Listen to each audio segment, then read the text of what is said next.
महत्त्वाचे मुद्दे आज सुनावणीमध्ये आले।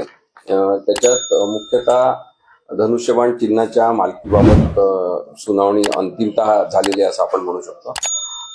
त्याच्यामध्ये सुप्रीम कोर्टाने अनेक दोन्ही निरीक्षणं नोंदवले, काही प्रतिक्रियात्मक निर्देश सुद्धा त्यांनी दिले।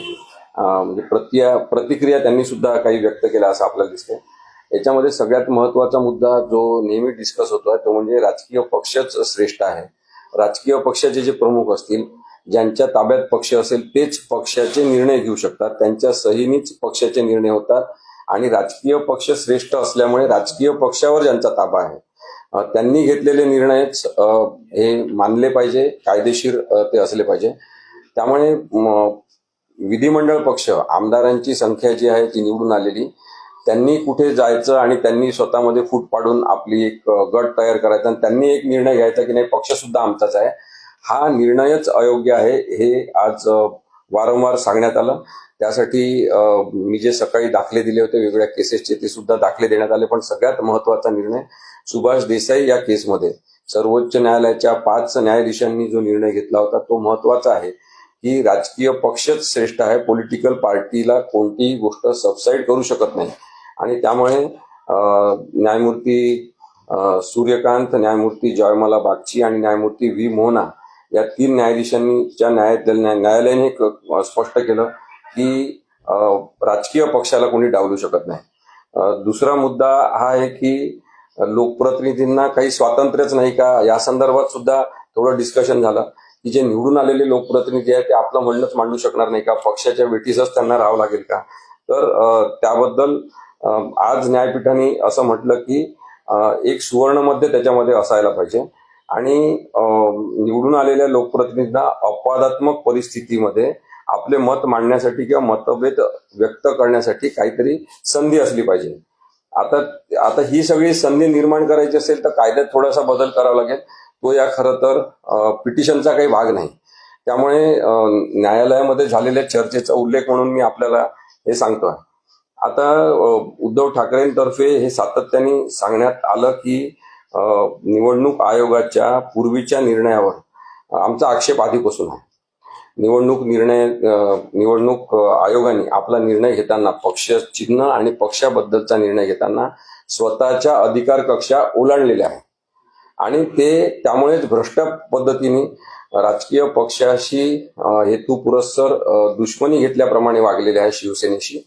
आणि त्यांनी भारतीय जनता पक्षाच्या सांगण्यावरून, म्हणजे मी हे म्हणतो आहे, कोर्टात काही म्हटलेलं नाही आहे, पण त्यांनी भारतीय जनता पक्षाच्या काही नेत्यांच्या सांगण्यावरून अशा प्रकारचे वागणूक निवडणूक आयोगाने केली आहे। त्यांनी तटस्थपणा गमावलेला आहे। याबद्दल मात्र कपिल सिब्बल सरांनी सांगितलं की इन्स्टिट्यूशनल इंटिग्रिटी, की न्यायव्यवस्था असेल, निवडणूक आयोग असेल किंवा गव्हर्नर हे पद असेल किंवा गव्हर्नरचं ऑफिस असेल, तसंच विधानसभेचे अध्यक्ष असतील, यांची इंटिग्रिटी कॉन्स्टिट्यूशन सोबत राहिली पाहिजे, यांची इंटिग्रिटी डेमोक्रेटिक प्रिन्सिपल सोबत राहिली पाहिजे आणि ती नसली तर संपूर्ण लोकशाही उद्ध्वस्त होऊ शकते, हे या उदाहरणावरून दिसते असं त्यांनी अत्यंत मार्मिकपणे तिथे मांडलेलं आहे।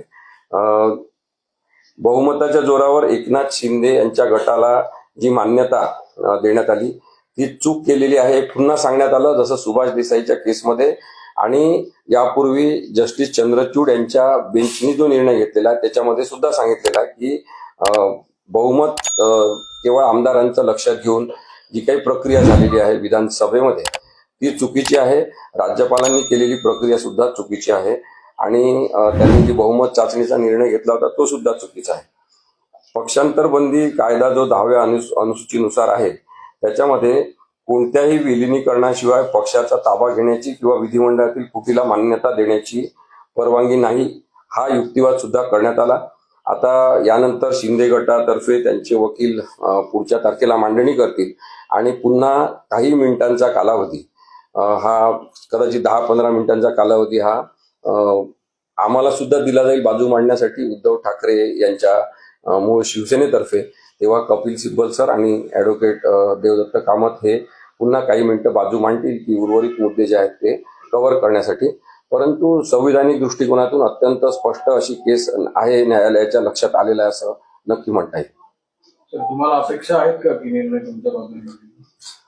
हा निर्णय मी आधीपासून सांगतोय की हा निर्णय संविधानाच्या दृष्टीने उद्धव बाळासाहेब ठाकरे यांच्याच बाजूनी लागायला पाहिजे. तशी अपेक्षा संविधानाची आणि लोकशाहीची आहे. परंतु कोणी जबाबदारी झटकण्याचा प्रयत्न मुद्दामून केला तर आपल्याला सांगता येत नाही की एखादा वेगळा निर्णय सुद्धा घेऊ शकतो. कारण की मी हे सतत सांगण्याचा प्रयत्न करतोय की वकिलांचं काम आहे की त्यांनी न्यायालयाला न्यायापर्यंत घेऊन जाण्यासाठी, न्यायाच्या दरवाजापर्यंत नेण्यासाठी आणि सत्य दाखवण्यासाठी स्वतःच्या बुद्धिमत्तेचा वापर केला पाहिजे. न्यायालयावर असत्याचं पांघरून टाकण्यासाठी काही वकील हे काम करत असतात आणि जो विधिमंडळामध्ये विधानसभा अध्यक्षांसमोर निर्णय झाला, त्यानंतर जो निर्णय सुप्रीम कोर्टात झाला, या सगळ्यांमध्ये काही अत्यंत मोठी नावं आहेत ज्या लोकांनी आपल्या बुद्धिमत्तेचा वापर हा असत्य जिंकलं पाहिजे म्हणून केलेला असेल तर त्यांनी सुद्धा लोकशाहीची गूंज राखावी असं मला वाटते. आणि लोकशाही राहिली तर आपण सगळं टिकणार सगळेजण. आणि इतकी मोठी ही लोकशाही संविधानानुसार चालू आहे हे आपलं भाग्य आहे आणि त्यासाठी आपण काम केलं पाहिजे असं मला वाटतं. राजकीय पक्षाला डावलू शकत नाही असे तुम्ही मुद्दा सांगितलेला आहे किंवा न्यायमूर्तींकडून मांडण्यात आलेला, पण अजून पक्षाचा असा कुठला निर्णय झालेला नाही. पक्ष कोणाचा आहे काय नाही, निर्णय अंतिम सुनावणी झाल्यानंतर होईल. आता त्यांची बाजू मांडल्यानंतर मग हा निर्णय होईल. राजकीय पक्षाला डावलू शकत नाही म्हणजे आज काय दिलेलं आहे? राजकीय पक्ष आणि विधिमंडळ पक्ष असे दोन वेगळे भाग आहेत. हे सर्वोच्च न्यायालयाने त्यांच्या निर्णयात मान्य केलं आहे, आधीच्या सुद्धा 2 निर्णयांमध्ये. आणि त्यामुळे आमदार किती पण फुटले, आणि आमदार हे 5 वर्षाचं आयुष्य घेऊन जगत असतात. 5 वर्षाचं आयुष्य झाल्यावर त्यांना पुन्हा निवडणूक लढावं लागते, निवडणूक जिंकावं लागते. काही जण निवडणूक हरतात, काही जण निवडणूक जिंकतात. त्यामुळे तेच लोक नेहमी राहतील असं नाही. म्हणून विधिमंडळ पक्ष म्हणजे निवडून आलेल्या आमदारांचं आयुष्य 5 वर्षाचं आहे, म्हणून विधिमंडळ पक्षाचं आयुष्य 5 वर्षाचं आहे. पण राजकीय पक्ष जो आहे, जो बाळासाहेब ठाकरेंनी चळवळ म्हणून सुरू केला, 2012 मध्ये ते गेल्यानंतर उद्धव ठाकरेंनी तो पक्ष वाढवत नेला आणि स्वतःच्या हिमतीवर अनेक आमदार खासदार निवडून आले, तो राजकीय पक्ष आहे. राजकीय पक्ष हा नेहमीसाठी असतो जोपर्यंत तो डिझॉल्व्ह होत नाही. आणि त्यामुळे राजकीय पक्ष हा वेगळा आहे. राजकीय पक्षाला डावलून विधिमंडळ पक्षाला महत्व दिलं जाऊ शकत नाही. हा महत्वाचा मुद्दा आज सर्वोच्च न्यायालयाने नक्की केला. तर आता त्यांच्या बाजूनी व्हीपच्या बद्दल काय झालं?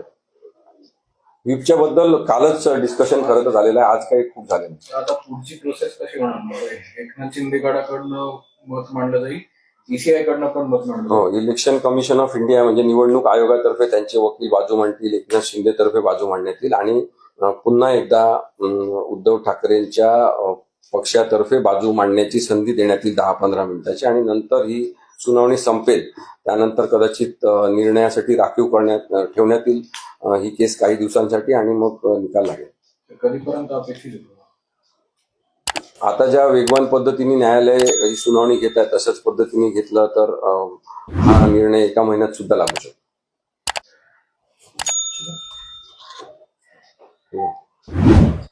गरजा हिंदुस्तान चॅनलला सबस्क्राईब करा आणि ताज्या घडामोडी जाणून घेण्यासाठी बेल आयकॉनवर प्रेस करा.